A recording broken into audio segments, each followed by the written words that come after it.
এই সেই ডাকাতিয়া খাড়ি। প্রিয় দর্শক, আজ থেকে কিছুদিন আগে যখন গরুর গাড়িতে করে মানুষ বাজার করত, ব্যবসা করত, তখন এই খাড়ির মধ্যে ডাকাতারা লুকিয়ে থাকতো দেশীয় অস্ত্র শস্ত্র, দাও, হাসুয়া, বটি, রান্দা এগুলো নিয়ে। আর এই দিক দিয়ে যখন গরুর ব্যবসায়ীরা যেত, তাদেরকে মেরে ধরে তাদের গরুগুলো কেটে নিত। আর দেখেন, এই গভীর এবং গহীন হওয়ার কারণে একবার এই খাড়ির মধ্যে ঢুকে গেলে তখন আর সেগুলো উদ্ধার করার কোনো উপায় থাকতো না। সাধারণ মানুষ তো দূরের কথা, বড় বড় পুলিশ অফিসাররা এখানে এসে ব্যর্থ হয়ে চলে যেত। সম্মানিত দর্শক, এই যে দেখেন আমি যেখানে দাঁড়িয়ে আছি, এখান থেকেও আরও প্রায় 10 হাত নিচু এই জায়গাটা।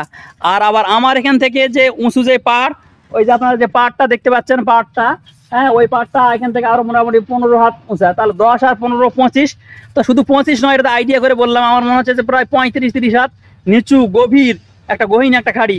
আর দেখেন, আমি ক্যামেরা একটু ওই দিকে ঘুরাই দেখাই, তাহলে আপনারা বিষয়টা উপলব্ধি করতে পারবেন।